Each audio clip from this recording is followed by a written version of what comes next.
The Galactic Council's emergency session had been called at 0300 Standard Time, when most species were either dormant or in their meditation cycles.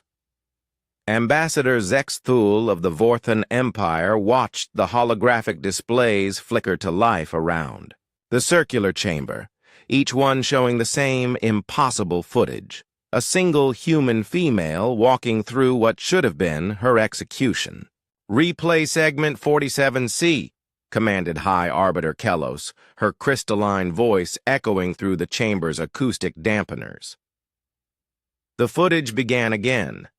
Dr. Sarah Chen, Earth's chief xenobiologist and the galaxy's most wanted fugitive, stood calmly in the center of a Catherian kill maze.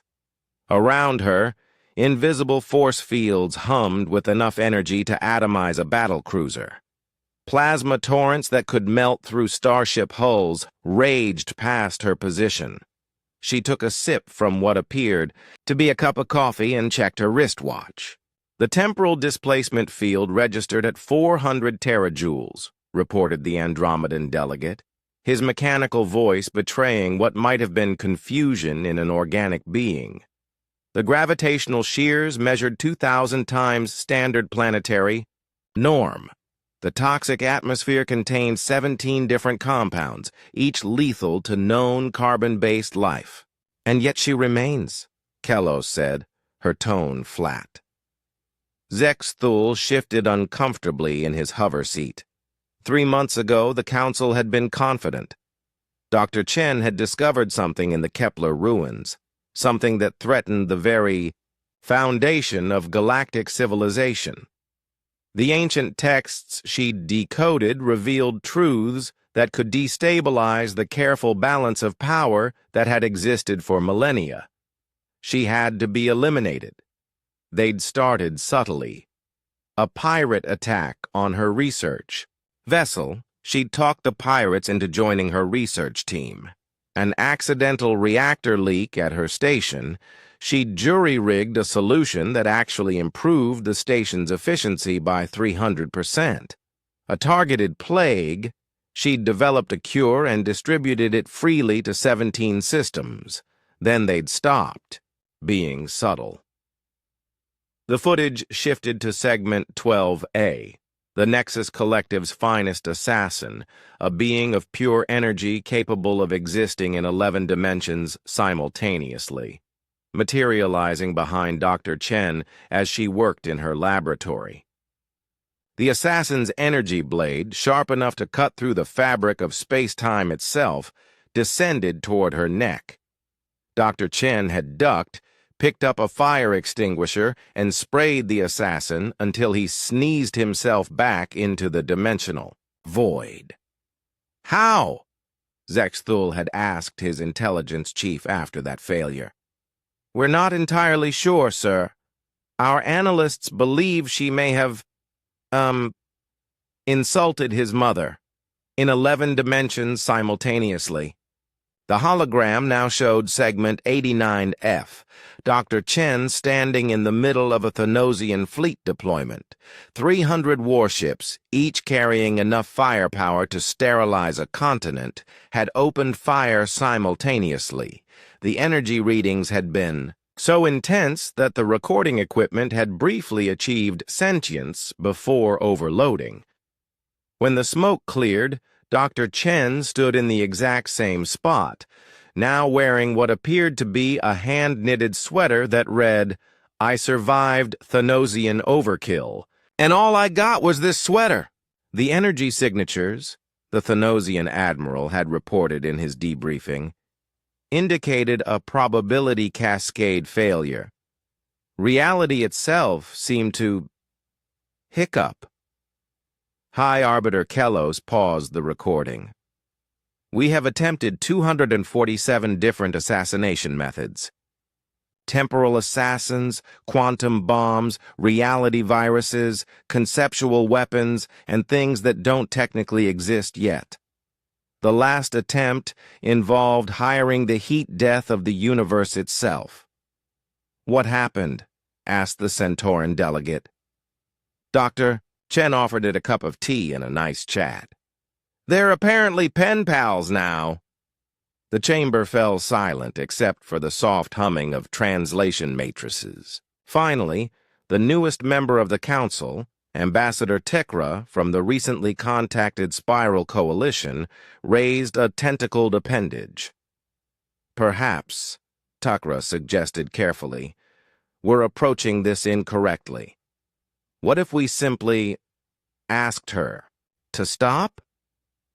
The chamber erupted in what passed for laughter among various species, ranging from the Vorthan's harmonic clicking to the Andromedan's electronic buzzing.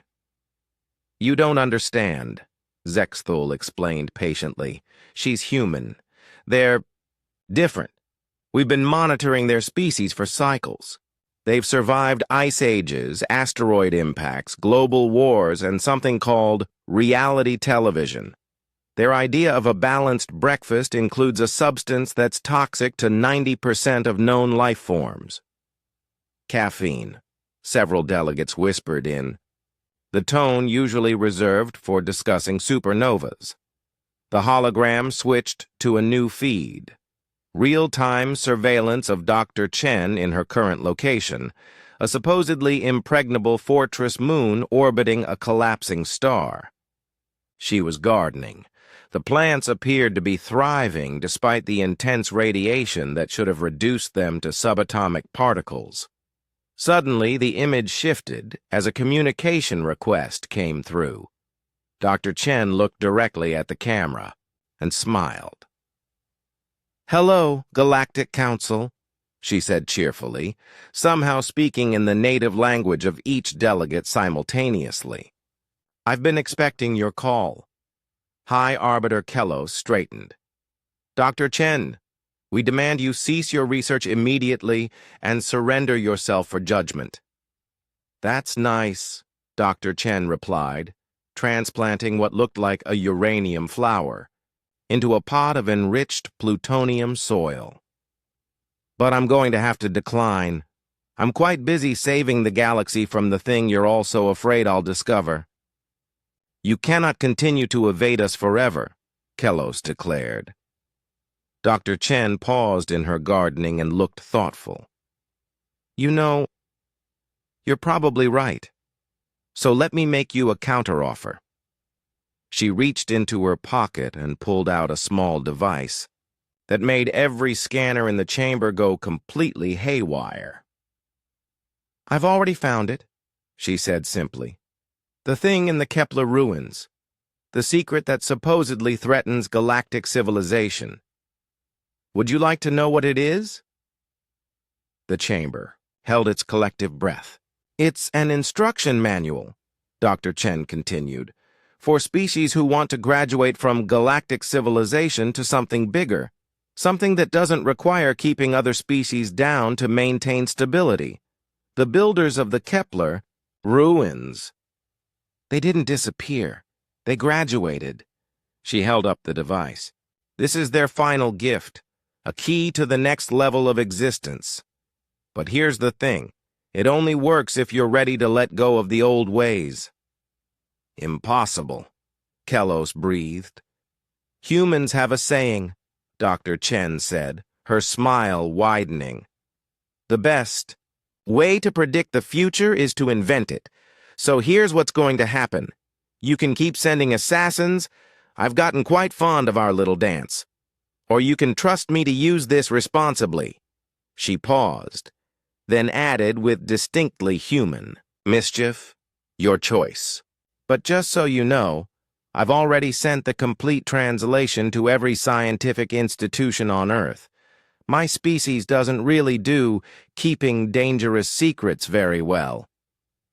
The communication ended, leaving the council chamber in stunned silence. Finally, Ambassador Tekra spoke again. "I'm beginning to understand why the assassination attempts failed." "Why?" Zexthul asked weakly. "You can't kill someone who's already planning to change everything anyway. It's like trying to assassinate an avalanche." High Arbiter Kellos slumped in her chair. "Send a message to Dr. Chen," she said finally. "What should it say?" asked her aide. Kelos was quiet for a long moment. Then, in a voice barely above a whisper, "Tell her we surrender, and ask if she's hiring." In her garden on the fortress moon, Dr. Sarah Chen chuckled as she received the message. She looked up at the collapsing star above, its light bending, in ways that seemed almost like a wink, and raised her coffee cup in a toast. "To the next level," she said, and somewhere in the quantum foam of reality itself, the universe seemed to agree.